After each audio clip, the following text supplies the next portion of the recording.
Hola amigos y bienvenidos a Tortulia Podcast, drama humano hilarante. Quien les habla Sebastián, como todas las quincenas, tratando los temas de la actualidad. En este caso, episodio 240, La Guerra de las Rosas, segunda parte. Conmigo está Diego. ¿Cómo Sí, un estás, tema de Diego? actualidad, bien, llegamos 700 años tarde nomás, pero no pasa nada, yo qué Estamos sé. al día. Lo nuestro sabemos que tiene Sí, mucho sí, de sí. ¿Sabes historia lo que y de mañana. pasa? No, porque lo que pasa es que hay que dejar que las cosas asienten, no hay que dejarse llevar por la última golondrina de verano. Imagínate si estuviéramos haciendo un programa de la cachetada de Will Smith. Si lo Casi una hubiéramos hecho en su tristeza. momento, ya Caducó, está, se terminó, ya caducó. caducó, ya fue la cachetada de Will Smith. En cambio, esto, bueno, pasaron 700 años, podemos decir de forma razonable que Es sí, relevante. es relevante, exacto. Es un tema Es que un tema. pegó, que aguantó el paso del tiempo, lo podemos decir con tranquilidad. Sí. Ahí tenemos a Diego, CEO de el Patreon de No Tiren, en Exacto, patreon.com/No Tiren.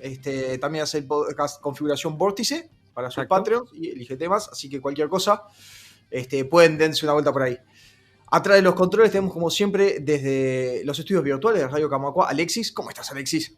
Hola, ¿qué tal? ¿Cómo están? Yo quiero aportar Bien. que la historia es cíclica y estamos en una gran noria, entonces todo tiene sentido, Claro. porque en realidad estamos hablando de algo que está volviendo a suceder eventualmente Sí. y ahí tiene sentido. Exacto. Alexis, ¿qué hay es cierto de que el bombero está anunciando el principio del Kali Yuga? ¿Qué es el Kali Yuga? Yo no tengo idea de Y qué es bueno, eso. es eso de justamente la historia cíclica de los cosos hindúes que dice que estoy hablando Ah, de. bueno, No, no, no, no. estoy hablando sin saber, ¿no? O sea, estoy hablando de oídas, que es que en los libros, ahora viene una etapa que es el Kali Yuga. No, Supuestamente yo está por lo venir. que puedo afirmar es que yo me tiré el tarot de Hoyo, como hago Ah, el tarot de Hoyo, es habitualmente, verdad. Sí, sí. ya lo hicimos en el programa de En el Hoyo, lo programa de hicimos en Hoyo, vivo. claro, el programa que hablamos de Claro. Hoyo. Sí, sí. Sí, Vayan sí. a buscar el programa de Hoyo. Y me dijo que había como una presencia oscura en mi vida cercana, o sea que no se fue.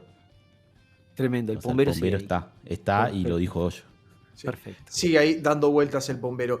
Y en este programa, segunda parte de la Guerra de las Rosas, invitado especial, Francisco, te digo Paco, porque te vamos a decir Paco, Gradaiche, que te lo hago al Río de la Plata. El Hola, ¿qué apellido tal? lo acabo de. Río Está bien, Platense. suena bien, suena bien. Suena bien, ¿no? Ujú. Que nos trae la segunda parte, que me gustó cómo nos dejaste, porque nos hiciste todas las precuelas, que en ese momento no le decían precuelas, le decían historia, Ujú. de cómo llegamos a un super rey, podemos decir, que es un joven lindo como Tom Hiddleston, súper talentoso, que encima es tremendo guerrero y se casa con una mujer hermosa y tiene un hijo que era súper difícil, porque a veces se tardaban años los hijos y lo sacó rapidísimo, y iba a ser el tipo que podía unificar, no él, pero su heredero, el reino de Francia y de Inglaterra, que en ese momento uno lo pensaría, wow, lo que sería. Y ahora dispara el origen de la camiseta de rugby de Inglaterra, la Guerra de las Rosas. Sí, sí, justamente eso. Lo habíamos dejado con Catherine, ¿no? Que acaba de tener a la mujer de Enrique V, que acaba de tener a otro Enrique, que en ese momento ya era Enrique VI. Rápidamente se le coronó. Eh, Nos encontramos ante un rey niño. ¿Qué pasa con los reyes niños? Que Que los manipula generalmente, todo el mundo, es un sí, desastre. terribles, ¿no? Sí, Bueno, pues sí, en general. O salen locos, tipo, no sé, o salen tipo locazos, tipo borrachos de poder, o salen inútiles totalmente. Es una de las dos, en general. Y además tenía los hermanos de Enrique V, de Henry, como las personas más importantes del reino, los más ricos, los más poderosos, y al segundo hermano, Humphrey, duque de Gloucester, como Lord Protector. Claro, obviamente se iban a repartir el reino entre ellos y le iban a hacer, bueno, le iban a dejar nada. Pues no, no fue eso. Los hermanos de Enrique V querían mucho a su hermano y se dedicaron a preservar el reino lo mejor que pudieron. Humphrey, duque de Gloucester, realizó un trabajo excelente como Lord Protector y lo preparó todo para que su sobrino llegara al trono en las mejores condiciones posibles. Otro de los hermanos, John, duque de Bedford, se le encargó que controlara los asuntos ingleses en Francia y dentro de lo posible, porque no era fácil, realizó una tarea muy buena. Estabilizó la situación en Francia, mantuvo el flujo de ingresos, el comercio y todo para el sobrino para su sobrino. Eso nos da una idea de lo realmente importante que fue Enrique V, porque Claro. incluso sus hermanos se pusieron todos en plan banda, vamos a proteger a nuestro sobrino, que es el legítimo heredero, y a llevarlo hacia donde podamos. Trascendió la vida, su presencia, su prestigio, no solo en el campo de batalla o en el gobierno, en muerte fue suficiente como para que que eso también, después que hablábamos de la caída de las instituciones, bueno, antes la familia capaz se podía mantener toda junta y decir, ok, nuestro futuro conjunto, todos juntos, ¿no? Podemos hacer algo bueno. Después se empieza a separar. Se empieza a romper de a poquito. Pues mira, familia. El problema que hubo aquí es la familia. Porque el padre de Catherine era Carlos, que había muerto, Carlos, rey de Francia, que tenía una enfermedad mental. Y es probable que eso lo heredara Enrique VI. Porque ya desde el principio se vio que el chico no tenía demasiado carácter. Bastante, de hecho se le apartó de su madre, a su madre se la medio exilió, se le prohibió casarse con nadie que tuviera ningún rango nobiliario, por el tema de ser la viuda del rey, era un caso muy raro en Inglaterra, podía nombrarse regente, era complicado, así que se la apartó bastante y a Henry se lo quedaron entre los tíos y lo intentaron educar lo máximo posible para que se pareciera a su padre. Historia secundaria, Catherine, viviendo en un castillo alejado de todo, se enamoró de un galés, Owen ap Tudor. Owen Tudor. Y tuvo 2 hijos, Edmund y Jasper, que a la postre serían los fundadores de la casa Tudor. Owen Tudor, que no tenía apenas rango nobiliario, sí en Gales, pero no era importante, que yo siempre me lo imagino mentalmente como Clive Owen, el actor, un tío guapo, fuerte, atlético, y bueno, todos juntos, son primos, todos son primos. Entonces, esa es la historia aparte. Vamos a centrarnos en Enrique VI y sus tíos. Como he dicho, Humphrey, duque de Gloucester, Lord Protector, dominaba el reino, él hacía, pero conforme Henry fue creciendo, bueno, era débil, así que fue cogiendo amigos, y esos amigos no eran demasiado recomendables. Y el más importante de ellos fue William de la Pole, que acabó siendo nombrado duque de Suffolk. En 3 generaciones pasaron de burgueses prácticamente o de muy baja nobleza a un ducado. O sea, lo inaudito. La nobleza estaba muy enfadada con esta situación, la nobleza tradicional. Y el duque de Suffolk se convirtió en el principal consejero de Henry hasta el punto de que se fue a Francia y negoció un matrimonio para Henry VI con la sobrina del rey de Francia, que era Margaret d'Anjou. En teoría, una persona importante. Lo que pasa es que en esas negociaciones Inglaterra dio dote, no recibió dote, dio como dote Maine y Anjou, que eran los condados que pertenecían a la familia de la mujer, se los entregó a Francia. Es complicado, sí. Un casamiento claramente sirve para sentar el poder entre Francia e Inglaterra si estás queriendo unir las coronas, decir, ok, este heredero que tiene derecho a los 2 tronos se casa también con una francesa. El tema que el que se está casando es el rey de Inglaterra, futuro rey de Francia, no tendría que entregar dote, es la de Anjou, es como que tendría que ser al revés. Claramente, Falstaff, no sé si era mejor consejero, pero era más divertido. Sin duda, ¿no? También venía de la noche y capaz que no era adecuado, pero como gordito bebedor, capaz que era mejor negociador. El tema es que para ese momento a Henry le habían coronado rey de Francia, pero con ningún tipo de trascendencia. O sea, bueno, fue coronado rey de Francia, el único rey de Inglaterra coronado rey de Inglaterra y de Francia, pero no, sin poder, porque Francia seguía recuperando terreno. Estamos por la época ya de Juana de Arco, habían cambiado las tornas, estaban echando a los ingleses de Inglaterra y cada vez era más pequeño el espacio que ocupaban ellos en Francia, con lo cual, bueno, podía ser rey nominal, pero en realidad no. Suffolk sigue ganando poder y llega un momento en el 1441, las fechas no son relevantes, pero para que tengáis una idea de por dónde estamos, en el que consigue acusar a la mujer de Humphrey, duque de Gloucester, el tío del rey, de brujería. La condenan por brujería, por intentar asesinar al rey mediante hechizos y pociones. Bueno, una cosa súper rara. ¿La encontraron culpable? Sí, pero no la mataron, no la quemaron, que hubiera sido lo normal, la enviaron al exilio, con lo cual era claramente un castigo para Humphrey. Claro. Estamos viendo que matar gente al exilio es la solución que tenés, ¿no? Sí. Legal, cuando no te sirve algo, bueno, exiliado. Sí, no te mato, pero bueno, te dejo vivir, soy clemente, pero te envío fuera. Y a Humphrey le quitaron el rango de Lord Protector. Principalmente porque en ese momento él ya había sido muy crítico con el matrimonio de Henry con Margaret d'Anjou, con una francesa. Y los ingleses no querían a Margaret d'Anjou. No la querían. ¿Puedo hacer un comentario acá en este momento? No, Margaret d'Anjou termina siendo, o sea, va a ser uno de los personajes, o sea, recuérdenla, porque va a ser uno de los personajes importantes dentro de todo uno de los personajes más importantes dentro de todo este entuerto. Y algunas personas, viste que, a ver, es un poco el elefante en la habitación. La Guerra de las Rosas se puso de moda porque hubo gente que empezó a decir que era igualito a Game of Thrones, entonces todo el mundo se puso a estudiar la Guerra de las Rosas. Que para mí no se parece tanto a Game of Thrones, te digo la verdad. Hay cosas que se parecen, pero bueno, yo qué sé, no sé. No se parece. Se parece, pero no se parece. No sé. Hay similitudes, pero también no hay. O sea, yo qué sé, es relativo. Pero mucha gente la compara. Dice las similitudes. Eso sería súper interesante. Sería súper interesante que hubiera zombies. Pero bueno, y entonces acá es donde tengo que decir que la gente dice que Margaret d'Anjou es Cersei Lannister. Hay gente que hace esa comparación muy directa. ¿Qué opinas al respecto? ¿Harías ese mapeo como para que la gente se lo haga en la cabeza o no? Pues durante lo que explicaré 2 o 3 momentos en los que claramente se cogió una cosa que había hecho Margaret d'Anjou y se le dio a Cersei Lannister. Podría ser. Podría ser. Lo que está claro es que Margaret d'Anjou era una mujer muy fuerte. Muy, muy fuerte.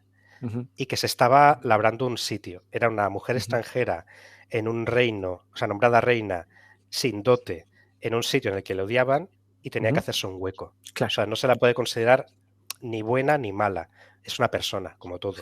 Actuaba claro. según sus circunstancias, para defenderse. Sí. Claro, yo cuando... Está bien ese comentario que haces, pues yo cuando me refiero... Claro, no, pero Cersei Lannister al final siempre termina estando claro que es una mala persona al final. Y que está locaza. Al final te queda clarísimo que está locaza. Que tiene dragones y zombies, y vamos a la primera parte donde se preocupa por los hijos y por construir un lugar a los hijos. Ahí está. Y no solo eso, sino que además es una inepta bastante importante cuando le toca tomar las riendas de las cosas. Claro, está bien que hayas hecho el comentario porque, claro, no es el caso acá. Acá parece más una persona que está tratando de sobrevivir en el mundo y defender lo que tiene que otra cosa. O sea, la primera es Cersei Lannister, como dijo Sebastián, que parece razonable la comparación. Después, lo otro es que, bueno, nada, lo estamos diciendo, pero este hombre, Henry, esto es un inútil muy importante, ¿no? O sea, lo van a sangolotear para todos lados, para acá, para allá, va a ser un rey totalmente inefectivo y bueno, nada, creo que va a ser gran parte de todo el problema atrás de todo esto. Pero bueno, te dejo que sigas. Dale. No, hablaremos de Henry VI más adelante, porque lo importante es saber su entorno, precisamente porque eso indica lo poco importante que era Henry VI. Margaret d'Anjou es una persona, una mujer en ese momento, es que es muy difícil. Y lo que hace es labrarse un sitio y tarda mucho tiempo en conseguir hacerlo. De hecho, en este momento en el que echan a Humphrey, ya está empezando a poner las bases de lo que era el partido del rey. Es decir, una serie de nobles que habían ido ascendiendo gracias a la promoción de Margaret d'Anjou para que se colocaran alrededor del rey y desbancara la nobleza tradicional porque amenazaban su poder. Si le pasaba algo a Henry, llevaban tiempo casados y no tenían hijos, si le pasaba algo a Henry, ella iba a desaparecer. Claro. Con lo cual, de alguna forma tenía que hacerse un hueco en esa sociedad. Al mismo tiempo, por esa época más o menos, ya había aparecido antes, unos 10 años antes, una figura, Richard York, Duque de York. Richard Duque de York, que si nos remontamos al episodio anterior de la parte 1, habíamos hablado de Edward el Príncipe Negro con sus 4 hermanos, uno era el Duque de Lancaster, muy importante, y de ahí descendía Henry Bolingbroke y los reyes hasta Enrique VI. Resulta que Richard York desciende del segundo hermano de Edward, Black Prince, por línea materna, y del tercer hermano, o sea, y después el tercero después de John de Gante. O sea, quizás, bueno, era familia real totalmente. Y de hecho su mujer era nieta de John Gaunt, el duque de Lancaster. Con lo cual, en él se aunaba toda la potencia de los descendientes de Edward III. Quizás tenía una legitimación al trono como mínimo igual que la de Enrique VI, por tema de herencia. pero no se discutía el rey, ¿eh? Seguía siendo una figura de momento todavía protegida. Aparte, Enrique VI era un inútil, pero no era un inútil peligroso y loco. Al parecer era buena persona y la gente le quería, porque era un bonachón. Intentaba siempre que hubiera paz, que lo solucionaran todo, pues juntos iban a misa, a rezar. Él estaba con sus cosas y no quería que hubiera problemas, ni guerras, ni nada. Claro, para gobernar un país en la Edad Media eso es un problema, pero caía bien a todo el mundo. O sea, a la gente le gustaba, le caía bien Enrique VI, con lo cual, bueno, era complicado. Se mantenía en el poder porque si la gente de a pie lo quería, pues digamos, y más o menos tenía una capa de nobles familiar que más o menos lo protegía porque mantenía el status quo, no es como para ni sacarlo, ni odiarlo. Sí, con el tiempo eso no se va a sostener, pero está. No. Vamos a seguir la historia, pero vamos a dejar que progrese. Sí, Ricardo de York rápidamente se asocia a Humphrey, duque de Gloucester, y se mete en su bando. Era un bando más beligerante, intentar recuperar las glorias de Inglaterra en Francia y en contra de la reina directamente. Entonces, cuando unos años más tarde la acusación de brujería a la mujer de Humphrey ya lo sacan de Lord Protector, le acusan de traición. Lo detienen en su casa y, curiosamente, al cabo de 3 días se muere un ataque al corazón. Oh, qué conveniente. Hasta ese momento, el otro hermano de Humphrey, que era el que se encargaba de asuntos en Francia, había muerto y Richard se encargaba de los asuntos de Francia para la corona de Inglaterra. Y lo hacía razonablemente bien. No era un gran militar, pero era un buen gestor. De hecho, el rey no le daba dinero y él ponía dinero en su bolsillo para pagar a las tropas, los impuestos, etc. Y de hecho, se iban acumulando unas deudas enormes de la corona con Richard por esa estancia en Francia. No le daban ni el salario que tenían que darle como encargado de los asuntos en Francia. O sea, había como una especie de problema con Richard, precisamente porque estaba en el bando de Humphrey. Y claro, Margaret bloqueaba ese tipo de cosas. A la que muere Humphrey, a Richard lo sacan. Ya no es protector de Francia y lo envían a Irlanda. Ahora eres Lord Protector de Irlanda. Y no le dan ni un centavo de lo que le debían. Y meten a uno de los nuevos nobles que han salido a la sombra de Margaret d'Anjou, que es Somerset, Henry Somerset. Somerset, duque de Somerset, no nos suena de nada, pero su apellido es Beaufort y los Beaufort son los hijos ilegítimos de John Gaunt, duque de Lancaster. Y ahí son primos de todos. Y ahí me contestaste la duda que yo te planteaba el programa pasado.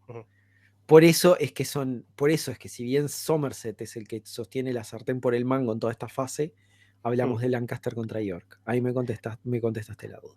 Los 4 Somersets, porque hay 4 duques de Somerset, siendo padre, hijo, hermano y nieto, que van cogiendo el cargo de duque de Somerset, y todos más o menos tienen un papel similar, de apoyar a Enrique VI, apoyar a Margaret d'Anjou e ir en contra de Richard York.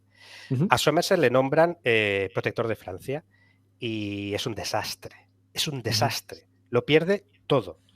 Todo. Es derrota tras derrota, tras derrota, tras derrota. Obviamente que recibe a cambio premios, tierras y le pagan el salario íntegro. Y mientras tanto, Richard York en Irlanda diciendo, ¿qué está pasando aquí? Claro. ¿Qué está pasando? Y claro, se produce un agravio comparativo enorme. Llega un momento en el que en el 49 cae Normandía. Se pierde todo Normandía ya. Y la rinde Somerset. Él rinde la capital de Normandía y ya está. Lo que pasa que consiguen echarle la culpa a Suffolk. William de la Pole, el amigo de Henry VI, el que había acordado el matrimonio con Margaret, dicen que es culpa de él porque es el principal consejero. Y entonces lo acusan de traición y obviamente ¿qué hace Enrique VI? Lo envía al exilio. Como decía Seba, siempre se envía al exilio. Lo que pasa que en el camino en barco, unos piratas que salían de un puerto que era favorable a York, lo interceptan, le cortan la cabeza y tiran su cuerpo al mar. Si pensando la cantidad de accidentes que tenés antes de, ¿no?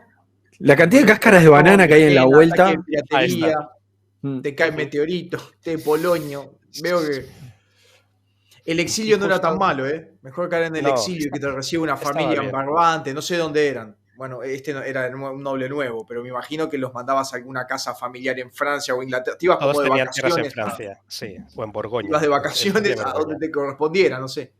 Sí. Borgoña, no sé quién era. Sí. En el mismo año, además, aparece de repente una revolución en el sur de Londres, de los campesinos se levantan en armas, pero de forma muy bestia. Es muy famosa esta revolución, es la revolución de Jack Cade, y conquistan hasta Londres. O sea, es espectacular esto. También se rumorea que que detrás de esta revolución podía estar Richard York.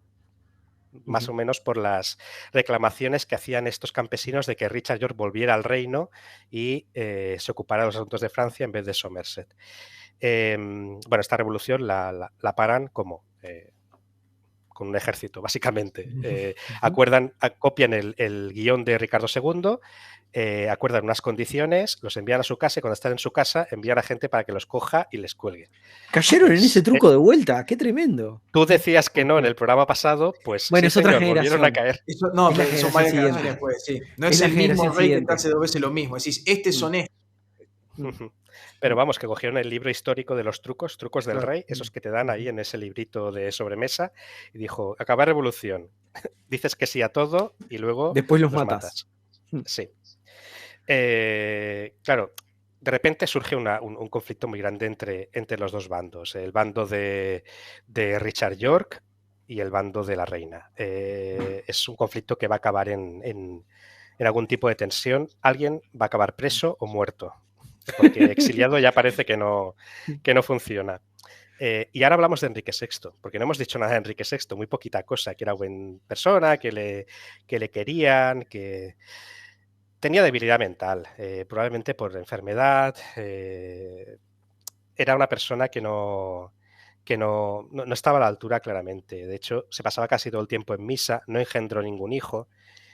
Y llega un momento en el 1453 en el que le informan que se ha perdido la última ciudad, excepto Calais, en Francia. O sea, ya solo queda Calais y han perdido la guerra a los 100 años, han perdido Francia. Y su reacción es entrar en catatonia. Sí. Se queda en catatonia nerviosa. No reacciona a nada del exterior. Le pueden pinchar con una aguja, no se mueve. Le hablan, no responde. Si le ponen la comida en la boca, se la come, pero si no, no. Si le ponen en la cama, duerme, pero si no, no. Y permíteme, ¿cuántos tiempos que pasa en catatonia? ¿Están meses o años? Meses, casi un año. Y durante todo ese tiempo, claro, se genera un vacío de poder muy importante. Sí. Y acá es donde, claro, y eso es la llave que invita a la crisis. Porque en paralelo, vos lo vas a decir ahora, pero en paralelo vos tenés dos facciones que están disputándose por el poder y hay un vacío de poder sin hijos en el medio porque el rey está inoperante, porque entró en esa catatonia que vos mencionas. Que son justamente los dos personajes principales que venís mencionando, Richard York y Somerset. Somerset como representante de Margaret d'Anjou. Somerset como representante de Margaret d'Anjou. Acá es donde donde a mí se me pierde un poco la analogía con Game of Thrones. Porque la fácil es decir, York se parece a Stark y Lancaster se parece a Lannister. Esa es la fácil, ¿no? De sonoramente, digo. Hasta los colores. Hasta los colores. Es blanco y Lancaster es rojo. Es rojo. Entonces, ¿Vos a quién dirías que se parecen? No te digo de Game of Thrones, así como dijiste Clive Owen para mí, Tom Hiddleston o un joven. Para vos, ¿quién es Richard York y para vos, quién es Henry Somerset? Así que ¿a quién para que la gente se los imagine? ¿Cómo los armarías? Vale, este Henry Somerset no es el relevante. El relevante será el que vendrá después. El que viene después. El cargo. Sí que es relevante, es una persona súper importante, influyente y esto. Pero quizás lo más importante que hace la historia es morir en cierto punto. Es un poco spoiler, pero veremos. El siguiente sí que será más importante. En realidad lo único que hizo fue morir. Fue otro. Sí. El tema aquí es que ahora hablaré un momento de Richard, pero en ese momento de la catatonia, curiosamente, Margaret d'Anjou se queda embarazada. En teoría antes. En teoría el niño nace antes. En teoría. Entra en catatonia y nace el niño, nace el heredero. El rumor de que Somerset es el verdadero padre del hijo de Margaret es muy fuerte. Ahí podrían ser un Cersei y un Jaime sin ser hermanos, por ejemplo. Pero el paralelismo lo veréis en otros momentos. Ahora no es el punto en el que Cersei está... O sea, Margaret está con el traje de Cersei. Y el problema que tiene Richard es que Richard es un señor que mide 1,50 m que es muy feo, muy, muy, Ujú. muy, muy feo, que no le cae bien a nadie, que no es especialmente manipulador políticamente, y que, políticamente hablando, y que simplemente es un buen gestor. Es un tío inteligente, es capaz, pero no es un Tyrion, ¿eh? O sea, no estamos hablando de eso. El Ujú. símil de Tyrion es Ricardo III, viene mucho más adelante. Ujú. En este caso, Ricardo de York, mm, no sé quién es. No hay nadie que se parezca a No hay Ricardo de nadie que se York. parezca. Ujú. No, porque es un señor, eso, pequeño, feo, que le cae mal a la Ujú. gente porque es muy prepotente, porque tiene mucho poder y es buen gestor, pero ya está, no cae bien. Entonces no tenemos este paralelismo. Aún así, debido a su riqueza, su poder y su habilidad como gestor del reino, pues aglutina a mucha gente a su alrededor. Claro. Porque cuando Henry entra en Catatonia, Margaret intenta coger el poder y nombrarse regente. Y a eso los nobles de Inglaterra en masa dicen no. No. Una francesa no puede ser regente. Además, mujer. Además, ya, bueno, esto ya, el diablo, no. Entonces nombran Lord Protector a Ricardo. Mientras Henry está en Catatonia, Ricardo se vuelve Lord Protector. Y ahí se junta con unas familias más ricas de toda Inglaterra, que son los Neville. Ujú. Veremos muchos Neville durante esta historia. Y se junta con Richard Neville, que es el conde de Salisbury. Y entre los dos reorganizan las finanzas del reino, lo vuelven a vuelven. En ese momento el crimen se había disparado, los asaltos con el rey débil, habiendo perdido Francia, muchos soldados habían vuelto, las rebeliones. Ellos dos ponen orden al reino. En unos meses arreglan Inglaterra. Y de repente la gente empieza a estar contenta. Ah, vale, ahora estos dos controlan el reino, ahora las cosas van bien. Y sucede una desgracia increíble. Ah, bueno, perdón, me he olvidado una cosa importante. Lo primero que hace Richard York cuando nombra al Lord Protector es coger a Somerset y meterlo en la Torre de Londres. Acusado de traición, en espera de juicio. Ya veremos cuándo es el No juicio. lo exilió. No, él era listo. Dijo, no, a este no. Este Y lo tenemos cáscaras de exiliado. banana, ¿no? Y soltó muchas cáscaras de banana Porque cerca. si a ver qué este lo pasaba. mando a Francia, estando para el reino de la otra que es una reina francesa, quieras o no, en los terrenos que Exacto. acabo de perder, es un exilio muy conveniente. Te mando de Exacto. vacaciones. Vuelves en Sí. 3 años armadito Pero de vuelta. aquí sí que vemos que Richard York podría ser un Eddard Stark en esto porque no mataba a la gente así de forma... Era bastante respetuoso con las reglas, no había atacado al rey directamente, eran los consejeros. Probablemente sí que estaba preocupado por el orden del reino, o sea, tenía una preocupación genuina por Inglaterra y además de las consideraciones de poder personal y todo esto, pero no parece que fuera una persona que se guiara solamente por la ambición, que realmente quisiera el trono. Lo que quería era agregar a Inglaterra. Y además que le debían un montón de dinero, que había estado 10 años en Francia pagándolo todo y no le habían dado un duro. Y a Somerset, en unos años de perder tras perder Francia, le habían pagado todo y le más dado que a él, más que a él. Le habían aumentado al doble las atribuciones financieras. O sea, era terrible. Así que lo metió en la cárcel. A Margaret la exilia a Westminster, la envía fuera con Henry, que le cuide, le dé de comer y ya está. Y se acabó. Pero, en diciembre del 54 sucede una gran desgracia. Henry se recupera de la catatonia. Vuelve a ser rey. Vuelve el inútil. Lo primero que hace es sacar a Somerset de la cárcel, echa a Richard York, Margaret vuelve a tener poder y la hemos liado. Y acá es donde viene lo que decía, un poco también lo que decía Sebastián, que Sebastián decía, bueno, pero si es un rey que no jode y todos lo quieren, y no, justamente jode. Ahora está jodiendo. Ahora Entonces, sí. Ese es el problema. Porque yo te digo algo, alguien puede tener mala suerte, pero si la guerra duró 100 años y justo la perdiste vos, capaz que no es mala suerte, ¿no? Si las finanzas del reino estuvieron bien, ¿no? Y, o sea, si solo tuviste superávit cuando vos no estabas laburando, por decirlo de alguna manera, capaz que el problema eras vos, ¿no? Claro. Si las finanzas andaban bien. Y en algún sentido es lo que pasa acá. O sea, ¿cuándo anda Sí. bien el reino? Cuando el tipo está catatónico. El tipo sale de la Catatonia. catatonia y empieza a Cuando estar se todo mal. mueve andan las cosas bárbaras, bueno. Igual es un tipo Empieza muy a joder, desgraciado. sí. Igual vamos a decir una cosa. O sea, Es yo desgraciado. creo que Sí. Henry VI es un tipo muy desgraciado, que él realmente no quiere ser una molestia y no quiere ser un trancahuevo, pero claro, no le sale. Y le han depositado sobre él expectativas mucho más grandes de las que él puede mantener. Yo creo que es una figura muy trágica. Es una figura muy trágica en toda esta novela. Porque no es como un de vuelta vuelvo a demostrar, no es como un Joffrey que, ay, sí, me creo que soy un capo y hago cualquier desastre. Es como el hermano de Joffrey.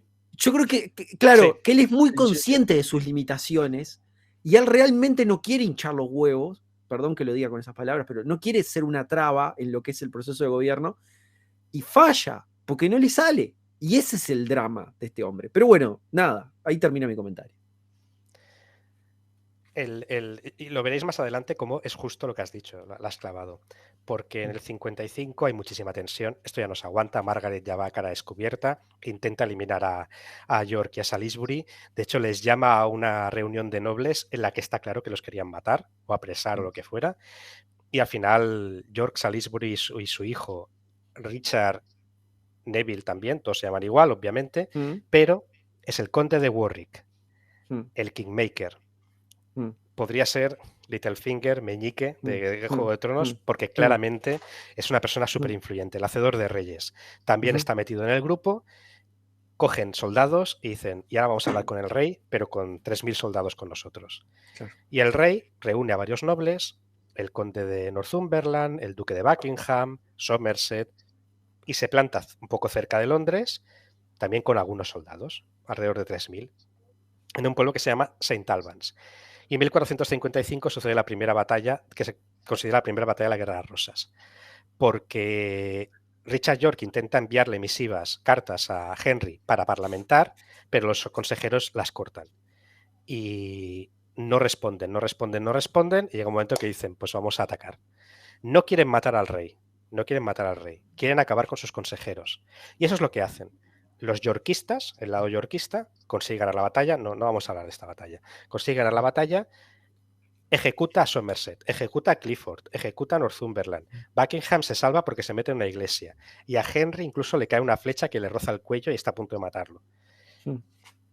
Una vez han ganado la batalla, van delante de Henry, se ponen de rodillas, le piden perdón, le dicen que todo lo hacían por su bien, que solicitan el perdón del rey y que se entregan a su merced, con 3.000 soldados detrás, claro. Y Henry les perdona, obviamente, porque es un buen tipo, les dice, bienvenidos otra vez al redil, bienvenidos conmigo, vamos a ser todos muy amigos. Con condes de máximo nivel muertos allí en el campo de batalla, que eso generará conflictos a posteriori. Obviamente Henry hace lo de siempre. Sí, sois mis amigos, no cumple nada, y la tensión sigue aumentando durante años y años, pero habiendo habido una batalla por medio. Ya se puede atacar al rey, ya se ha roto otro tabú más. Y Henry, lo que tú decías, que él no quería ser el malo, en el 58 organiza una cosa que se llama el Love Day. Coge a Richard York, Salisbury, Warwick, coge a Somerset, el hijo, el heredero, Clifford, el heredero, Margaret, y les hace desfilar por Londres mano en mano con toda la gente de Londres aplaudiendo y tirando flores. A ver, esto es, a ver, a mí me queda la sensación de que esto es como muy, es muy raro el evento del Love Day, famoso. Muy raro. O sea, es como que, claro, o sea, a ver, ¿qué pasó? En la medida que el rey vuelve y reinstala digamos, a una capa de consejeros, con la cual la otra capa de consejeros no estaba de acuerdo con la gestión de ellos, porque eran los que venían gestionando, la respuesta es tratar de hablar, y como ocurre siempre que hay gente armada y son muchos, se termina disparando una batalla que termina siendo, o sea, no hay una guerra declarada, termina siendo una batalla porque eran dos grupos armados, donde lo que ocurre es que un montón de nobles muertos, un montón de nobles terminan muertos, que son representantes de la facción de Margaret, ¿no? Básicamente de la mujer de Henry, o sea, no la facción yorkista. La facción yorkista recupera el control de lo que es digamos, de lo que es la gestión de Inglaterra. Pero claro, es lo que decís vos, ahora hay una generación muerta, una generación de padres muertos, con los hijos que vienen atrás, y no solo los hijos que vienen atrás, sino todos los nobles menores que les deben también lealtad, y bueno, obviamente eran sus señores, había vínculos muy fuertes.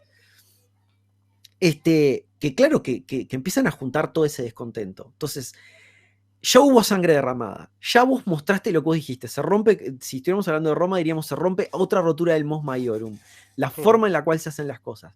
Vos ya te puedes hacer del poder, digamos, utilizando las armas. Y esa facción que está juntando bronca porque nuestros padres murieron, nuestros padres están muertos. Y entonces la idea que se le ocurre a Henry para reconciliarlos es hacerlos desfilar a los enemigos encarnizados de la mano, uno a uno, por el lugar. Que lo que yo tengo entendido, cuenta la crónica, la tensión se cortaba con cuchillo y lo único que se percibió fue justamente, en lugar de ser un día de reconciliación, fue un día donde se percibió la división que había en lo que eran estas facciones que peleaban por el poder en Inglaterra. O sea, terminó totalmente contraproducente. Y claro, parece como... En Estados Unidos se caricaturiza mucho la frase de Rodney King cuando lo agarraron para hablar por lo que le había pasado, que él dijo, can't we just all get along? O sea, no podemos sencillamente llevarnos entre nosotros. Tipo, se han burlado mucho de esa frase, que me parece que se han burlado de forma equivocada. Hay todo un contexto atrás. Pero bueno, no importa. La cuestión es como un poco esa ingenuidad, ¿no? Del rey de querer decir, bueno, pero hagámonos amigos. Y ese es el plan que tiene Henry para integrar a esas facciones que ya tenían diferencias irreconciliables, donde había ya padres muertos. Es tremendo. O sea, para mí habla de una ingenuidad, de una inoperancia. Pero no de maldad. Pero no de maldad. De las manos, pero no de maldad. No de maldad. Sos maestra de escuela. No me esto. Claro. La solución de esto es hacer caminar a York con Somerset, que Somerset es Somerset hijo, o sea, con el asesino del padre. O sea, la solución es hacer caminar a York con el asesino del padre, a Somerset con el asesino del padre. Es terrible. La gente le tire flores. Es terrible. Entonces, claro, el Love Day no, claramente no va a servir para nada. A mí me hace pensar en la frase esa de en su mente sonaba bien. Sí. Porque es el único sitio donde sonaba bien. No. O sea, no. De hecho, esto yo creo que dispara las tensiones y acelera el tema. Y en el 59 ya está. Ya empieza la guerra de rosas de verdad, guerra declarada. Se declaran en rebeldía, no contra el rey, siempre contra los consejeros. Y tenemos en un bando a los York y a los Neville, y en el otro, pues a Somerset, Clifford, Northumberland, que son los Percy del norte de Inglaterra, y Buckingham, la mayoría de nobles, con Margaret d'Anjou y el rey. Y en el 59, Pero pues... ahí, disculpame que te interrumpa, importante recordarle a la gente que del lado de la facción de York está este hombre, Warwick, que en realidad es Neville, pero ya explicamos el tema de las tierras, que Warwick es el otro personaje importante acá, que es como vos dijiste que era como el Littlefinger. O sea, recuérdenlo porque esos dos son importantes. York y Warwick son importantes, están de un lado. Del otro lado está Somerset hijo, que es ahora Somerset, y Margaret d'Anjou, básicamente. Dale. Es tan importante que es el segundo, o sea, el nombre, la persona con el segundo nombre más interesante de toda esta historia que estamos explicando. Estaba el Black Prince y aquí tenemos el Kingmaker, el hacedor de reyes. Claro, el Kingmaker. Es que es así. Sí. Estamos hablando también de que Richard Neville, el conde de Warwick, era un señor de 1,50 m, feo, pero este sí que caía bien. Podría ser un Danny DeVito o algo así. Pero muy inteligente. Bueno, Danny DeVito también es muy inteligente, no vamos a decir que no. Sí, es un tipo brillante. Mucho. Pero era feo y era pequeño. Estos complejos de Napoleón. Tenemos los dos Richard, que son dos señores bajitos y feos. De un lado. De un lado. El tema es que, bueno, el padre de Richard de Neville intenta juntarse con los York, con un ejército, viene el rey con todo su ejército y les van a atacar, y en Ludford Bridge va a suceder la batalla definitiva entre los dos bandos, se enfrentan todos los que pueden allí, pero los York y los Neville, debido a la traición de un subordinado de Neville, de Warwick, deciden huir, se exilian. Otra vez se exilian. Pero aquí hay un tema súper interesante, muy interesante. Richard, 1,50 m, feo. Tiene 4 hijos. Edward, Edmund, George y Richard, que acabará siendo Richard III. El mayor, Edward, mide 1,80 m. Pelo rubio, melena, fuertísimo. Chris Hemsworth, ¿vale? Thor. Pero además en Thor. Un tío fuerte, valiente, tal. Espera, 1,50 m, 1,80 m. Uy, qué curioso. Ay, mira, pero si le va la misma ropa que aquel ayudante que tenía la madre mientras Richard estaba en Francia haciendo sus cosas. Ella tenía un ayudante en su casa que medía 1,80 m, que era muy famoso, que tenía pelo rubio, etcétera y tal. ¿Casualidad? Puede ser. Pero el hecho que viene ahora es interesante. Cuando se exilian, abandonan los ejércitos, se van fuera, Richard se va a Irlanda. Richard York se va a Irlanda y se lleva a su hijo segundo, Edmund, no a su heredero, Edward.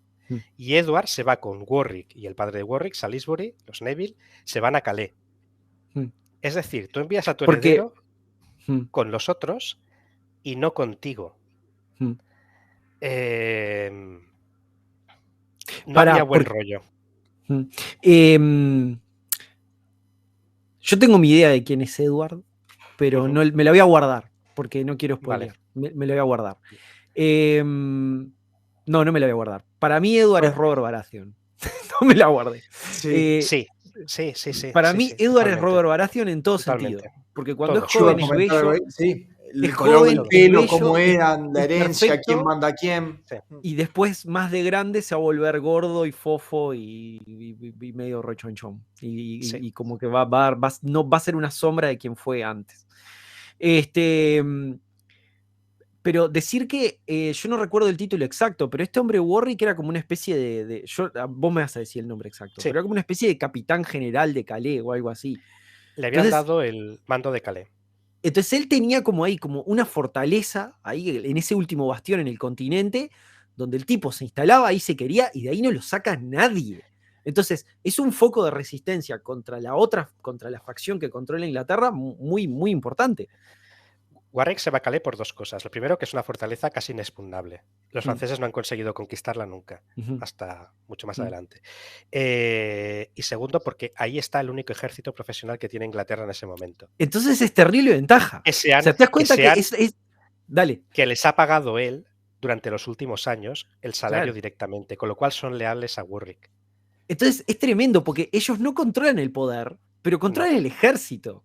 Entonces, por más que estén exiliados, todo, no los podés descontar. Son terribles amenazas. O sea, vos podrías pensar, no, ya les ganamos porque se exiliaron todo. No les ganaste nada. No les ganaste nada. Además, Richard se va a Irlanda, porque había sido Lord Protector de Irlanda durante más de una década, había hecho un trabajo excelente y los irlandeses le amaban. Con lo cual se va a Irlanda y vuelve con un ejército enorme de irlandeses. Es decir, no se van para huir y tener una vida feliz allí. Se van para reclutar hombres y volver.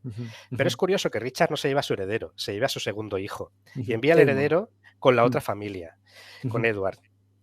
También es curioso que abandone a su mujer allí, en Ludlow, y a sus otros dos hijos, a la merced del rey, que podrían haberla matado tranquilamente, la podrían haber ejecutado. De hecho, la envían como prisionera bajo el control de una familia.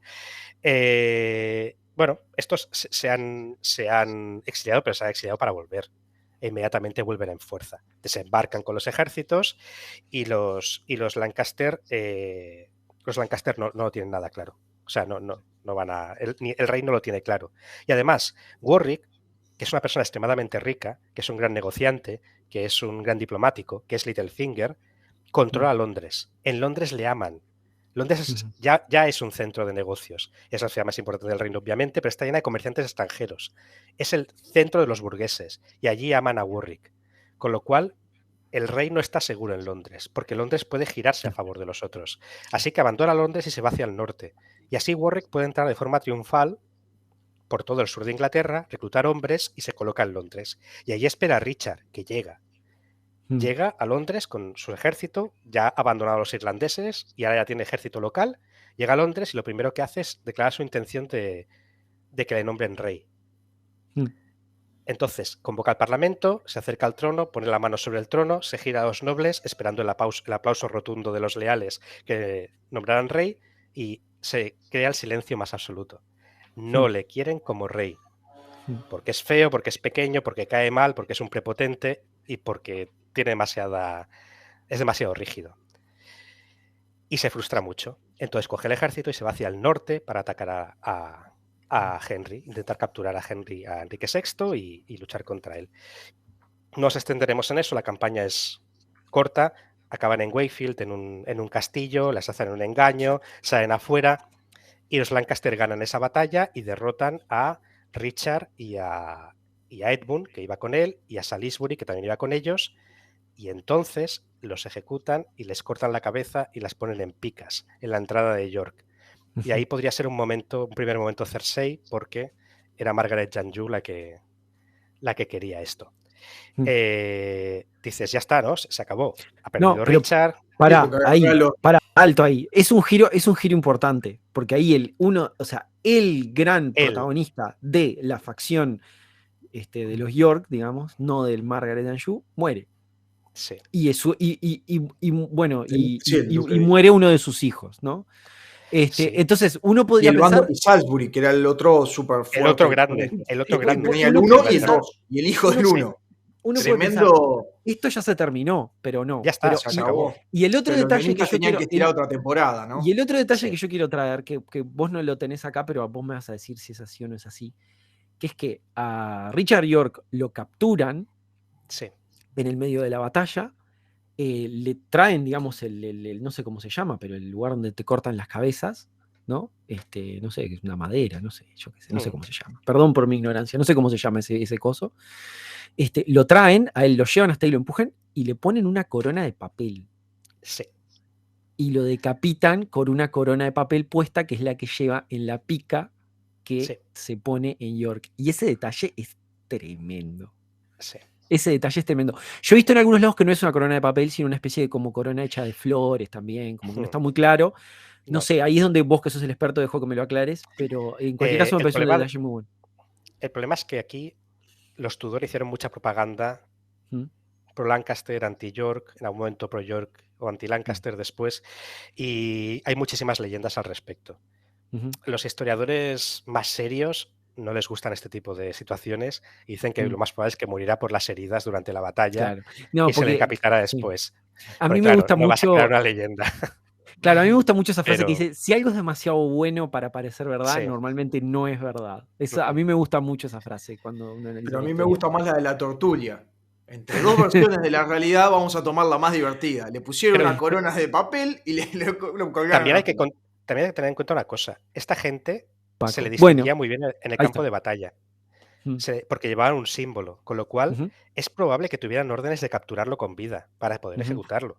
Así que podría ser que lo fueran a buscar, lo capturaran y lo ejecutaran. Perfectamente, no sería raro. Y ese chiste final tendría todo el sentido del mundo, porque realmente lo que les hacían a los cadáveres y a los nobles cuando los capturaban era terrible, terrible. Hacían de todo. Se podría haber acabado todo esto si Richard hubiera sido Chris Hemsworth, pero es que el Chris Hemsworth era su hijo. Thor es el hijo. Entonces, el protagonista claramente es el tío alto rubio de 2 metros que parece un armario empotrado. Edward no se va a rendir. Así que lo habían enviado a Gales a apaciguar esa zona y tal. Allí hace un par de batallas exitosas. En ese momento sucede un evento muy famoso, la batalla de Mortimer's Cross, que es lo del Parhelion. La mañana antes de la batalla aparecen 3 soles en el cielo. Es un fenómeno de las luces de invierno, que por los cristales de hielo que hay en la atmósfera, la luz defracta y entonces aparecen como 3 soles.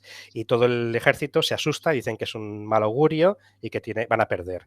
Y Richard lo interpreta de otra forma. Dice, no, estos son el Padre, el Hijo y el Espíritu Santo que vienen a ayudarnos e indican que nosotros somos elegidos. Y a partir de entonces su estandarte lleva Sun in Splendor, o sea, el sol, para hacer referencia al Parhelion. También Shakespeare hay un momento que creo que lo interpreta como que él dice que son ellos tres, los 3 hermanos que quedaban, Edward, Clarence y Richard. Es más probable lo otro, el Padre, el Hijo y el Espíritu Santo, mucho más probable. Y entonces, a partir de entonces tiene ese emblema, el sol brillante. Edward está en Gales luchando. El ejército de los Lancaster está bajando desde el norte, se está acercando a Londres para acabar con Warwick, que está en Londres. Warwick dice, tengo soldados, la batalla la quiero ganar yo, porque soy el Kingmaker, y yo voy a decidir quién es el rey, y por tanto se coloca en St. Albans, donde ya había ganado 6 años antes, y allí planta batalla de los Lancaster. Pero pierde la batalla. Y tiene que huir.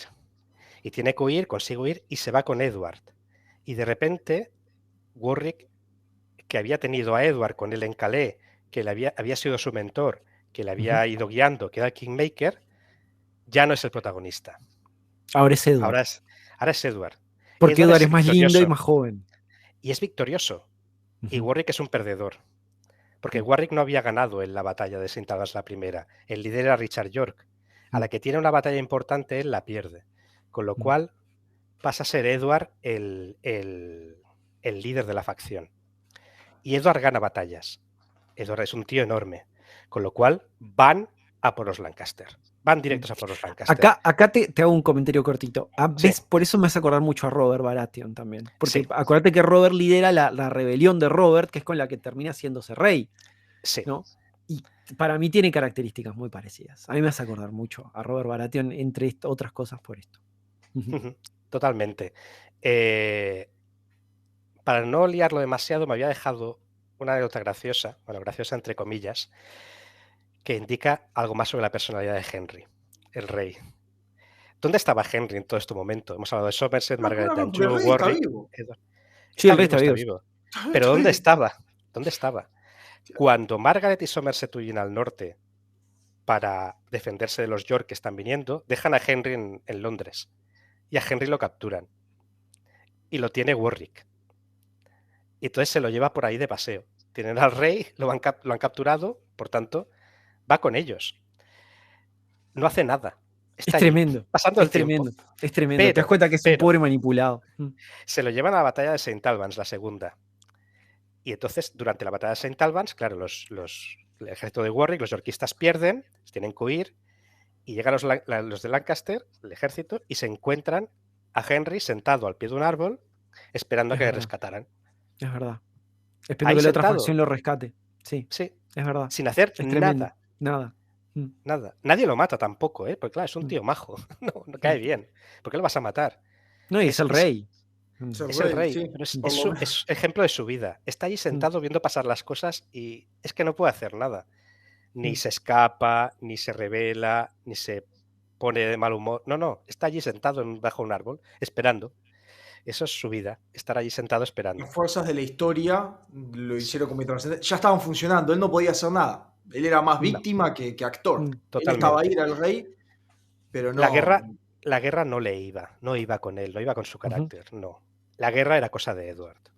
Edward monta un ejército enorme, casi 20.000 soldados. Los Lancaster montan un ejército enorme, liderados por Somerset, Margaret d'Anjou, casi 20.000 soldados. Y aquí sí que tiene que ser la batalla definitiva, porque tanto soldado no se puede tener para nada. Tienes que utilizarlos, tienes que luchar.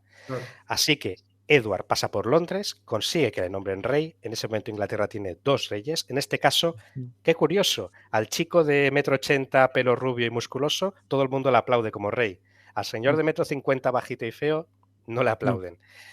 Le nombran rey por aclamación. También es verdad que en ese momento todos los partidarios de Lancaster se habían ido hacia el norte. Tampoco tenía muchos contrarios. Pero desde allí, ya como Edward IV, nombrado, monta un ejército, se va hacia el norte y tenemos el combate definitivo, la batalla definitiva. 2 ejércitos igualados. Los Lancaster contra los York. La batalla de Taunton. Esta es la gran batalla de esta primera fase de la Guerra de las Rosas. Es una batalla muy interesante. Que, perdón, se explica mucho. Es un montón de gente. Para la época y el todos. lugar. Para la época todos. y el lugar es un montón de gente, 20.000 personas. Muchísimos. De gente. Sí. Están todos allí, prácticamente. Y sucede en una tormenta de invierno. Tormenta ventisca de nieve.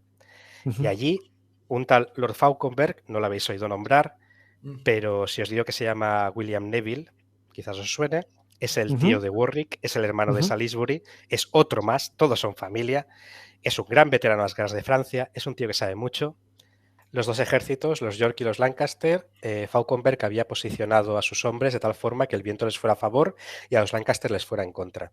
Hasta tal punto que había muy poca visibilidad en el campo de batalla y no se llegaba a ver bien dónde estaban los ejércitos del otro lado. Así que Fauconberg hace avanzar a sus arqueros y en este caso sí que hay tiro parabólico. Se dedican a hacer tiro parabólico sobre los arqueros del otro lado precisamente porque están cubiertos por la ventisca. Los Lancaster empiezan a recibir una lluvia de flechas y disparan a su vez, pero claro, las suyas quedaban cortas porque iban contra el viento y se quedaban cortas.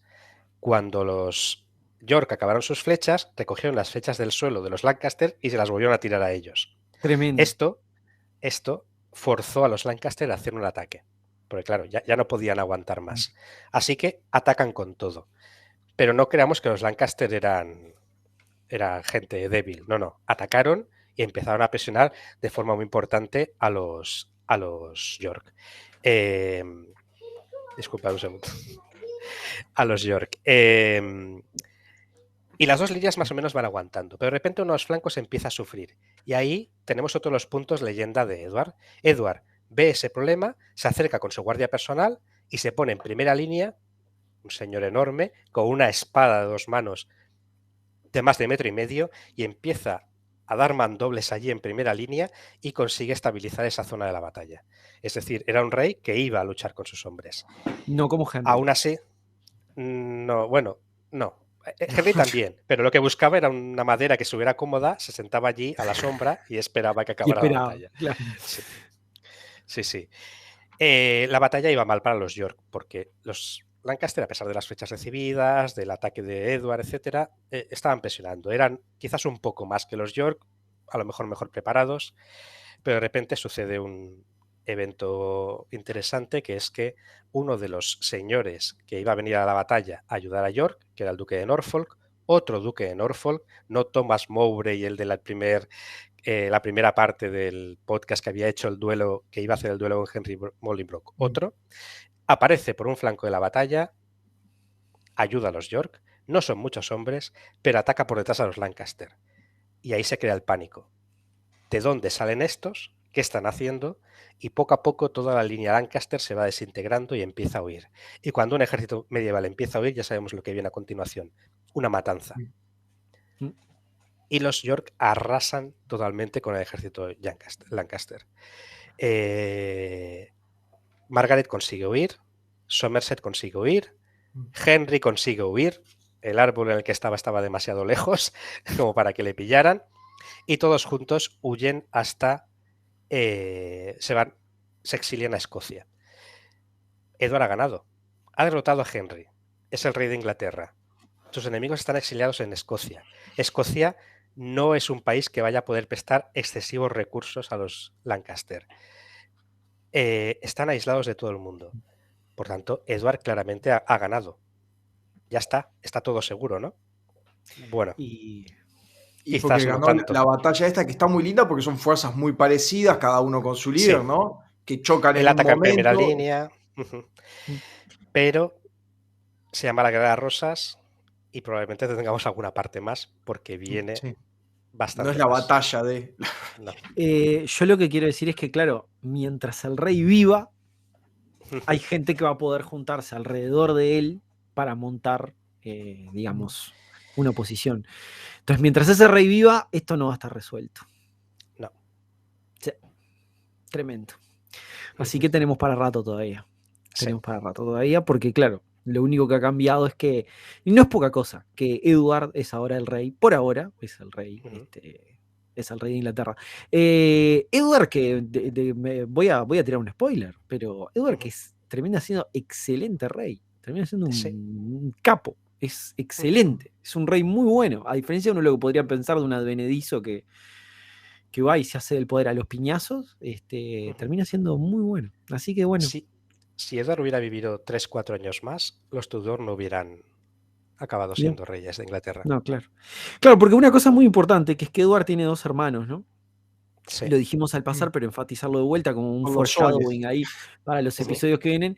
Tiene 2 hermanos. Tiene uno que es, ¿cómo es que se llama? El que no es... George, duque de Clarence. Clarence. Tiene uno que es Clarence, que es Fredo, básicamente, es Fredo, ¿tá? O sea, es para que se lo imagine, es Fredo, ¿tá? Clarence, que es Fredo, o sea, imagínenselo así, ¿tá?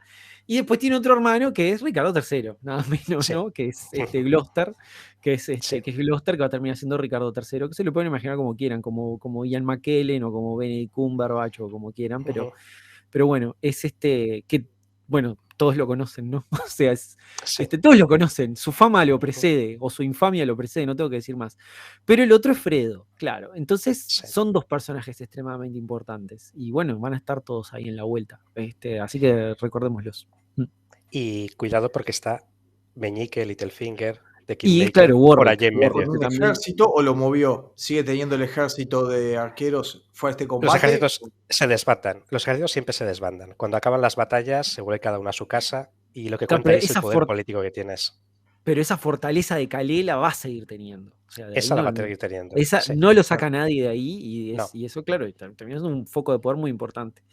Todos estos personajes van a seguir dando vueltas. Así que nada, recuérdenlos a todos, es imponente. Yo no sé, ¿viste? Realmente, si hacemos los paralelos con Game of Thrones directo, yo vuelvo a decirlo, no sé si son tantos, pero en lo que sí son es en esas expectativas que genera. Porque claro, acá tenés como un final de temporada donde Edward termina siendo el rey, pero están todos estos personajes en la vuelta, están todos ahí, no hay nadie que realmente esté derrotado. Y mientras Henry viva, van a poder montar una rebelión, otra, sin mucho drama, porque él es el rey legítimo. Entonces, bueno, hay que ver cómo sigue, porque vas a volver, ¿verdad? Sí, volveremos. Así que muy, muy prontito vamos a tener las siguientes partes en las cuales Paco va a terminar esta saga, que nos arrimó él muy gustosamente y con la cual estamos muy agradecidos porque está quedando muy buena. ¿Pasamos a las fuentes, les parece? Sí. De nuevo mencionar los 3 libros que mencionaste la vez pasada, ¿no? Sí. Son los 3 libros que pueden servir muy bien para cualquier persona que esté interesada en la Guerra de las Rosas. Cambiaré el orden esta vez. El primero, Richard III, Ricardo III, la batalla de Bosworth. Las primeras 20 páginas son el mejor resumen que he leído nunca sobre la Guerra de las Rosas. Es excelente. Aparte, es especialmente bien documentado. Si se quiere entender la parte más política y aparte de las batallas de la Guerra de las Rosas, Lancaster and York, The War of the Roses, de Alison Weir. Muy centrado en las personalidades de los distintos actores. Y luego, con mucho dato, mucho mapa, cubriendo todos los aspectos a la vez, Battle Royale, de Hugh Viceno, una serie de 2 libros. Cada uno ocupa una parte de la Guerra de las Rosas. El primer libro llega hasta donde lo hemos dejado nosotros hoy. Perfecto. Bueno, muy bien, muchas gracias, Paco. Y sin más, Alexis, ¿te parece si podemos ir a una pausa? Estás en Radio Camacuá, Ciudad Vieja, Montevideo, Uruguay. Radio Camacuá, la radio de AEBU.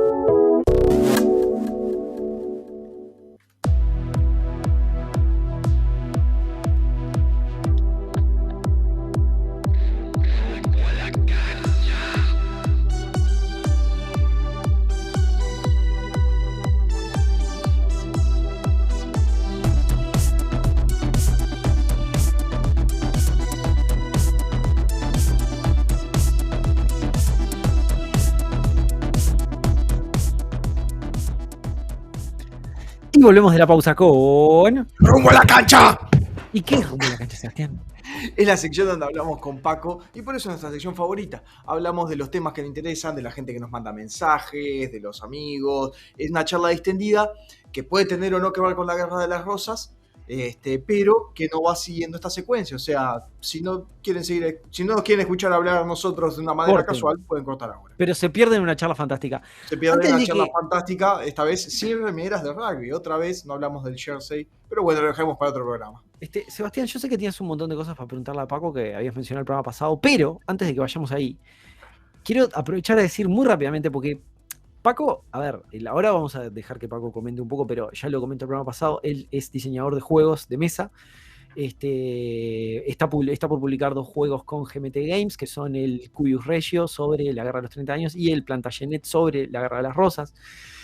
Pero claro, nos hablaba de que en el libro de que nos presentaba de Richard recién está las primeras 20 páginas una cronología súper pormenorizada de la Guerra de las Rosas evento por evento. Y lo cual me hace acordar, dado que el otro tema que lo está ocupando es la Guerra de los 30 años, es si llegó a conocer a la página web oficial de la Guerra de los 30 años, que era tremenda y ahora está dada de baja. ¿La llegaste a conocer? ¿Llegaste a poder entrar? Sí, en Web Archive. Está en repositorio, está todavía. Y la busqué cuando lo escuché en tu programa. Sí. Y es tremenda. ¿Vos viste lo que es esa cronología? Es tremenda. Sí. Yo no sé quién hizo ese trabajo, pero es un trabajo... Yo no sé si en los textos hay un trabajo así de cronología. Porque, claro, es una cronología, no es una crónica detallada, ¿no? Pero es fecha por fecha todos los acontecimientos. Es un trabajo que yo le tengo un respeto, pero a mí me pareció imponente, y está en una página infecta, hecha con GeoCities, con letra Times New Roman y un fondo amarillo, y es increíble. Bueno, qué bueno que la hayas encontrado. ¿La usaste? Sí. Fue una de mis referencias principales. Por cómo Material de estaba referencia. organizado, era muy fácil. Sí, es muy fácil. Realmente simplifica mucho las cosas. Bueno, ya dije quién es Paco, básicamente, porque ya lo dije que es un diseñador de juegos. Y ahora tenemos preguntas que tienen que ver con el tema de ese mundo de los diseñadores de juegos de mesa que me parece súper interesante. Sobre todo porque nos resulta muy ajeno y muy distante. Acá, en esta parte del mundo donde los juegos de mesa vienen de afuera, básicamente. Acá no son caros, entonces no es difícil mover ese mercado. Salvo que sea un juego de mesa de esos de, no sé, de tarjetita, de cartita. Sin ánimo de desmerecerlo, están buenísimos, ¿no? Pero bueno, no es lo que estamos hablando hoy. Vos tenías preguntas vos habías mencionado el programa pasado que tenías preguntas para Paco. Sí, voy a dejar. No, porque, bueno, hablando del juego, de uno de los juegos de mesa que están en GMT, después, si lo habían escuchado, GMT Games, pueden entrar y ver el Plantagenet o el Regium, ¿cómo es?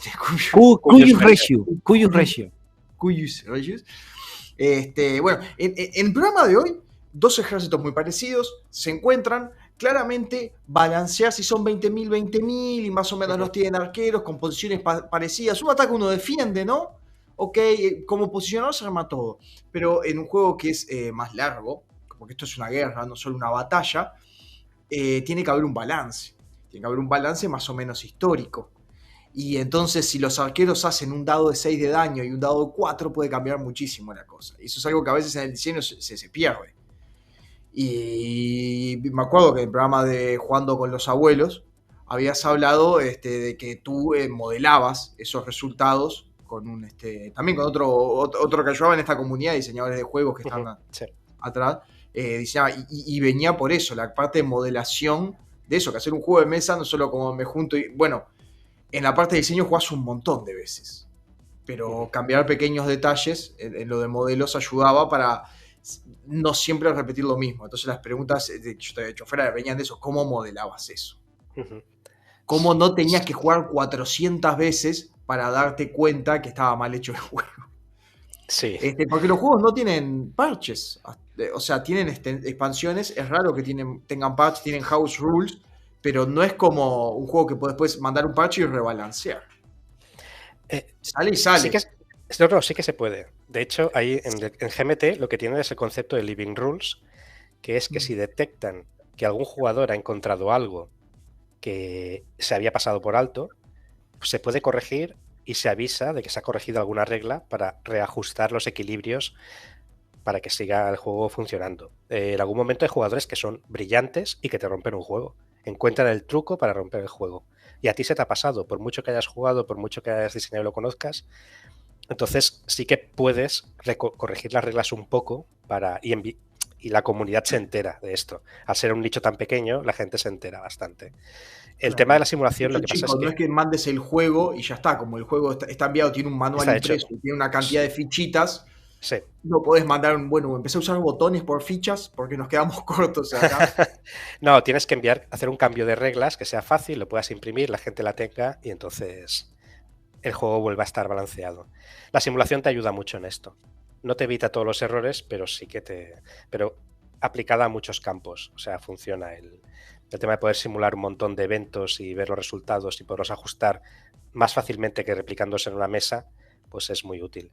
Yo recomiendo que los que estén muy interesados que echen un vistazo al podcast de los abuelos, y escribí un artículo en una página que creo que referencia también a ese programa, explicando un tema de modelización, usos de técnicas de desarrollo de software para este tipo de cosas, los juegos. Y ahí pueden investigar más o me pueden preguntar. Si me envían un mensaje en Twitter, yo les contestaré. Paco, ¿en qué desarrollas? No, esto es muy sencillo. Hago en Visual Basic en Excel. Es lo más fácil del mundo. Sí. Todo el mundo tiene acceso. Lo envías y ya está. Estamos hablando de unas simulaciones que son una tontería, ¿eh? O sea, vos sos mi enemigo, vos sos mi enemigo número uno. Yo siempre le digo a Sebastián que claro, que lo peor que hay para la gente de informática es la gente que agarra Excel y empieza a inventar cosas en Excel que claro, son muy creativos, inventan cosas, después eso de mantener es una pesadilla, y después lo llaman a uno y le dicen, ay, sí, porque tengo un Excel que no sé qué, y después no la revivís con nada, porque es una cosa satánica. Y vos decís, Excel para un uso específico, cuando decís hago todo enseguida y en 2 patadas y funciona, entonces ¿qué problema? Si es para esto. El tema es si crece. Yo tenía una pregunta para hacerte. No sé, Sebastián, ¿considerás la pregunta respondida? Sí, no, era una pregunta como para el público. Después le preguntaré más cosas. Bueno, voy con mi siguiente pregunta. Paco, ¿cómo se consigue trabajo de diseñador de juegos de mesa? No es un trabajo, o sea, no renta, ya lo digo ahora. Bueno. No se puede vivir de eso. Juega mucho si quieres. O sea, juega. Si tienes una idea, la intentas desarrollar, o sea, intentas crear un jueguecito, lo pruebas con tus amigos. Si les gusta, buscas editoriales de juegos y les dices, tengo un juego, ¿lo queréis ver? Claro. Y ya está, no hay más. Eso es lo que yo hice, eso es lo que funciona. Pero tenés que hacerte algún tipo de reputación, digamos, con la editorial para que te den pelota cuando les mandas el juego, o digamos, porque por lo que me está diciendo es un proceso bastante análogo al de publicar un libro, en el sentido de que es bueno, ¿qué haces cuando terminas de tener un libro si no te conoce nadie? Y bueno, lo mandás a las editoriales y ves si te dan bola o te autopublicás. Pero ahí la reputación que te puedas hacer, de repente, yo qué sé, participando en certámenes o gente conocida, te puede ayudar. ¿Hay algo así equivalente? O sea, ¿cómo puedes funciona? hacer eso. Puedes contactar con diseñadores que ya tengan juegos en proceso de desarrollo y ayudarles con el testeo. Entonces es probable que cuando tú vayas a sacar el tuyo, ellos te ayuden a ti, tanto con tu testeo como con la presentación a las editoriales. Puedes ayudar en las convenciones a las editoriales, pues ofrecerte voluntario para cualquier cosa que hagan. Puedes publicar artículos en internet hablando sobre juegos y sobre tu desarrollo de juego. Puedes hacer muchas cosas. Al final se reduce todo en maximizar la cantidad de probabilidades que tengas de que te vayan a hacer caso en la editorial. Puedes tener suerte, como en mi caso, y que directamente ya entras, o que no es lo más probable, o haciendo todas estas tareas entrarás de la mano de alguien que te llevará dentro y te presentará. Es lo mismo que un libro. Lo mismo que un libro, que una película, cualquier proceso de este estilo, de creación artística. ¿Y te animás a contarnos tu historia o es algo que preferís mantener en reserva? De la de GMT, lo que hice con GMT. Bueno, es muy... Sí. De hecho, hice un podcast de una gente que se llama El Choco de los Bárdulos hace un par de semanas y lo expliqué con mucho detalle y nos reímos mucho. Yo directamente hice el juego, cogí la editorial más grande del mundo, que es GMT, y entonces me fui a un diseñador famoso, está en el top 3 mundial, Volko Ruhnke, y le dije por Twitter, oye, tengo un juego de la guerra a los 30 años, ¿te apetece verlo? Me dijo, sí, se lo enseñé. Luego me fui a otro que también es un tío muy conocido, organiza una convención y tal, Harold Buchanan. Hola Harold, no me conocían de nada, por Twitter. Hola Harold, tengo un juego de la guerra a los 30 años, ¿te apetece verlo? Me dijo, sí, se lo enseñé y luego busqué el mail de contacto de GMT y envié un mail y dije, tengo un juego de la guerra a los 30 años, se lo he enseñado a Volko Ruhnke, ¿le ha gustado? Se lo he enseñado a Harold Buchanan, ¿le ha gustado? ¿Os interesa? Eso es la historia. Así lo hice. Bueno. Aplausos. Supongo que era un buen juego, ¿no? Pues si era un malo, no te lo... O sea, claro, les tenía que gustar. Claro, pero le gustó a dos personas antes. Es como decir, tengo la aprobación de este, tengo la aprobación de este. Exacto. Sí, claramente lo que está faltando es que nosotros le mandemos un @ a Joe Rogan en Twitter y digamos, Joe Rogan, tengo un podcast, ¿lo querés escuchar? Pero claramente lo que está faltando es eso. ¿Qué te va a decir? Te va a decir que no. ¿Y cómo vas a estar después? Igual, ¿no? Sí.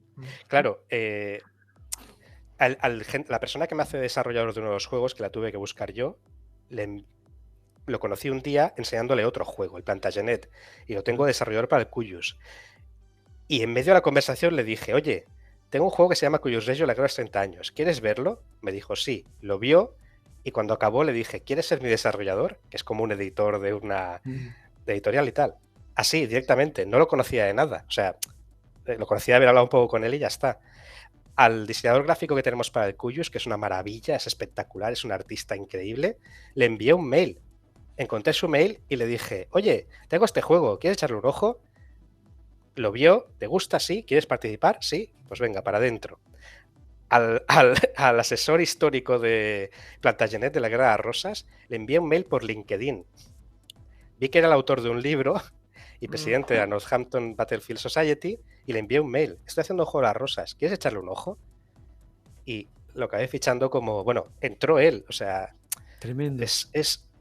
Pero si cualquiera de estos me hubiera dicho que no, hubiera sido una gran pérdida porque son muy buena gente y nos lo pasamos muy bien juntos, disfrutamos mucho juntos, pero yo no estaría peor, personalmente. Quiero decir, Solo puedes tener un no, pero ya lo tienes antes si no lo pides. Y voy a decir un trabajo, un comentario que es una obviedad, pero me gustaría enfatizarlo. Y todo esto remoto, o sea, todo esto por Zoom, todo esto probablemente en inglés, haciendo reuniones, no sé cada cuánto tiempo, pero reuniones por Zoom y trabajándolo así, tremendo. Pero te hago una pregunta, Diego. ¿Cómo ha salido este podcast? Sí, de la misma forma. O sea, vos estás en la otra punta del mundo. ¿Qué hizo el señor Paco Gradaille? Te envía un mail.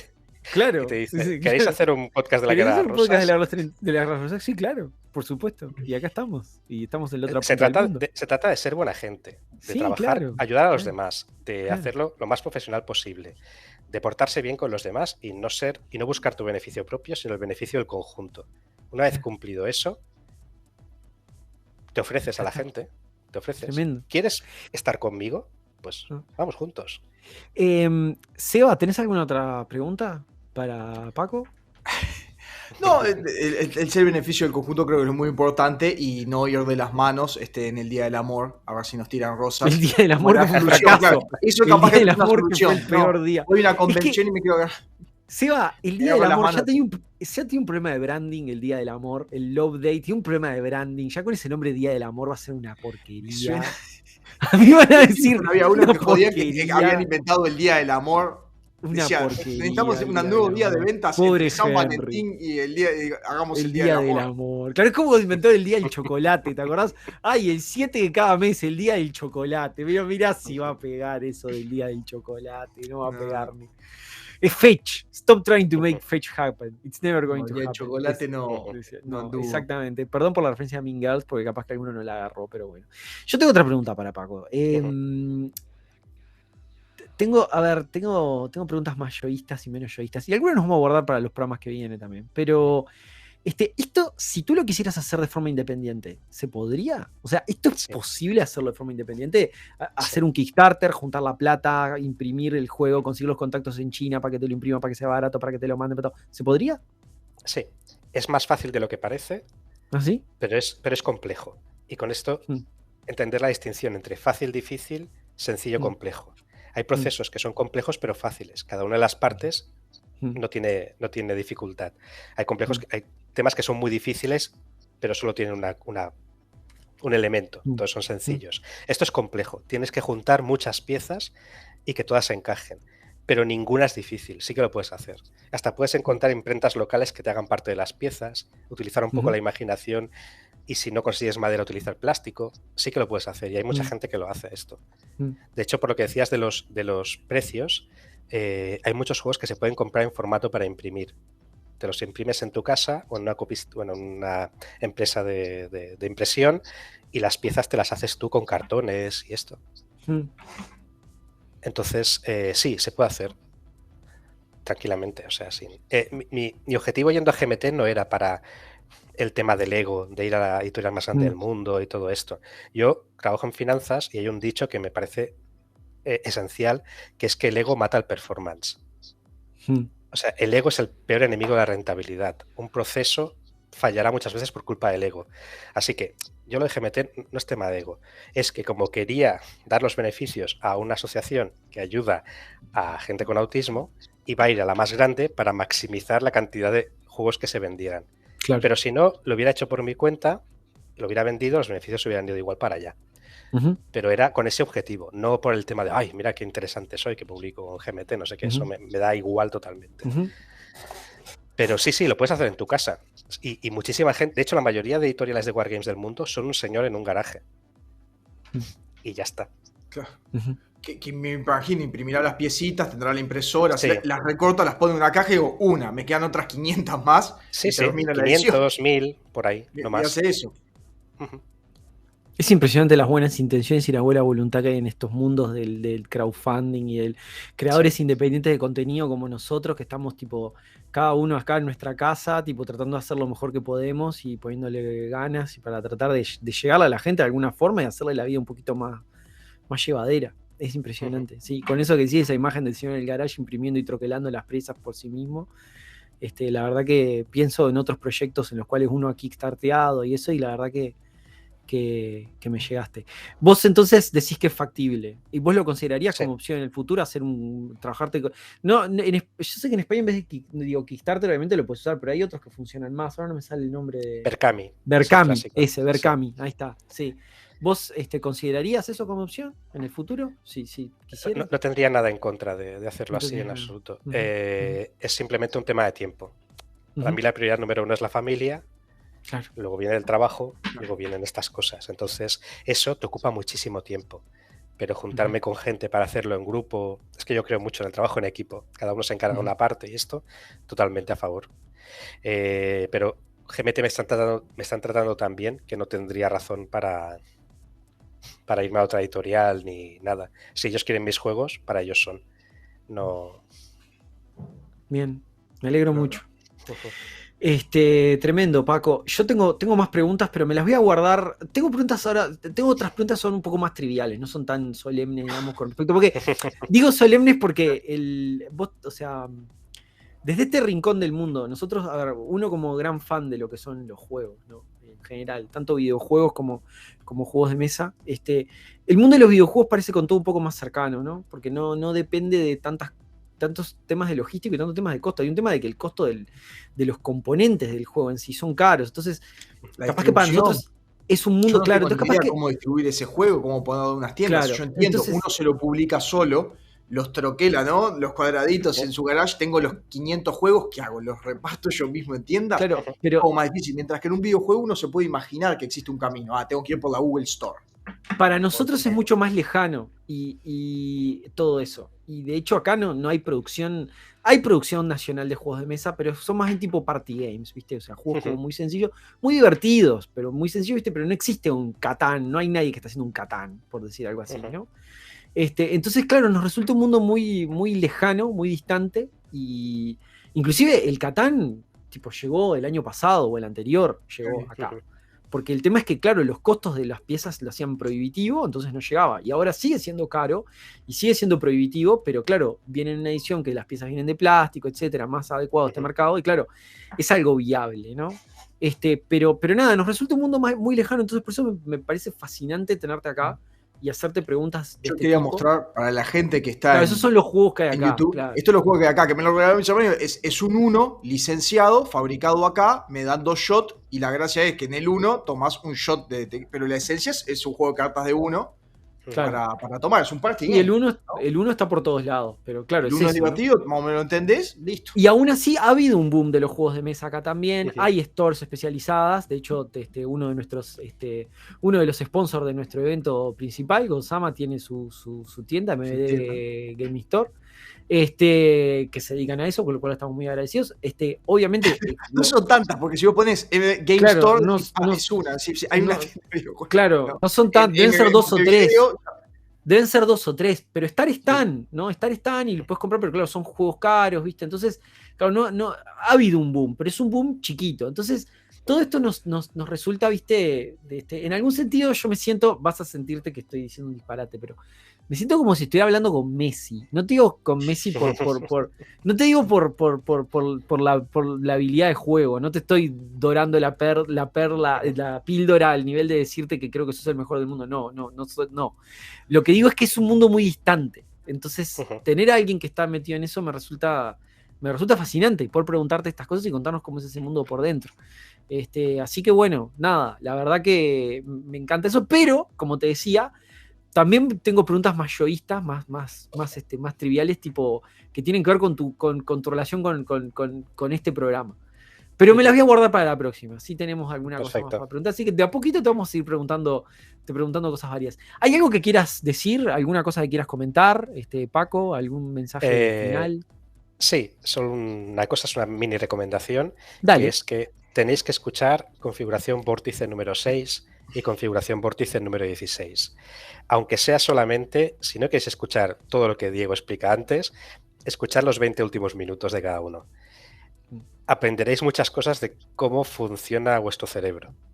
El de las relaciones parasociales lo he utilizado yo para citar en ciertos momentos y lo he recomendado muchísimo.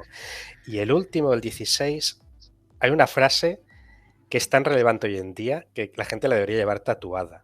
La frase Es de que Sherlock Holmes. exacto, las teorías no se tienen que amoldar a los hechos, no los hechos a las teorías. Entonces, eso Es te sirve tremendo. para absolutamente todo en la vida. Y tal como planteas ese programa, llegar al final a esa conclusión de forma tan natural, con esos ejemplos, yo creo que es un programa, tanto el 6 como el 16, los otros están muy bien también, pero estos dos en particular son útiles. O sea, sirven a quien lo escucha para salir mejor. Te agradezco, Pila, por el comentario. El programa 6 puntualmente, que hablaba, claro, era el título un poco Star Wars y las relaciones parasociales. Y a mí me mató, claro, a mí lo que me pasó es con un montón de gente. Star Wars es un cuchillo de doble filo, porque en realidad es toda una trampa. En realidad es toda una excusa para hablar de las relaciones parasociales. Star Wars es el caso de estudio. Entonces, es un cuchillo de doble filo porque yo lo uso como imán para atraer a la gente que es fanática de Star Wars y comprenda cómo funciona ese mecanismo de la relación parasocial. Y en realidad es toda una excusa para hablar de relación parasocial, pero hay mucha gente que la expulsa. Por eso digo que es un arma de doble filo. Entonces, hubo mucha gente que se pensó que era una boludez de Star Wars, donde íbamos a hablar de la espadita y de boludeces de esas, y no es eso. Es todo lo contrario. Y es difícil, pero yo a la gente siempre le digo, ustedes me conocen, me vienen escuchando hace años, confíen en mí, confíen que no es la boludez de la espadita, y escuchen el programa. Me está pasando un poco, que en realidad esto lo estamos grabando en el pasado, porque lo que voy a mencionar ya ocurrió, que es el programa en vivo que vamos a hacer que vamos a hacer el 26 de abril, que para nosotros es el futuro, pero para los oyentes es el pasado. Que a la gente que le comento, ¿de qué vamos a hablar? Digo, vamos a hablar del flautista de Hamelin. Me ponen cara rara.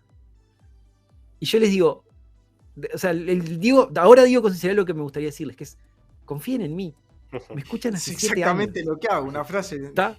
O sea, confíen en mí. No vamos a hablar de la boludez de las ratitas y la flautita. O sea, confíen en mí. Me vienen escuchando hace 7 años. Confíen. Confíen en que hay una sorpresa, confíen en que va a estar bueno, confíen en que hay un truco, confíen en que hay algo más. Confíen. No es el programa de Star Wars no habla de la boludez de la espadita y eso. No es lo que hacemos.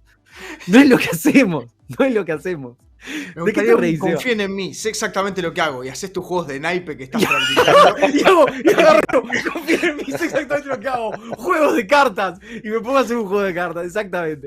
Bueno, eso primero. Y segundo, el programa 16, el del Tiempo Fantasma, también es un programa, también es muy interesante porque, claro, uno podría pensar, coquetea mucho con los programas de misterio, en el sentido de que uno puede caer muy rápidamente por un agujero negro, que sea hablar de todas las boludeces que se dicen en eso, que es lo que yo quise evitar. Yo lo que quise evitar fue justamente mostrar lo que vos estás diciendo. Y creo que está muy bueno. Y creo que está muy bueno lo que decís, creo que está muy bueno cómo lo rescatás. Y fue un programa extremadamente desafiante, porque tiene una cantidad de matemática que hay que explicar, que es una matemática que no es compleja, es simple, pero hay que explicarla por audio.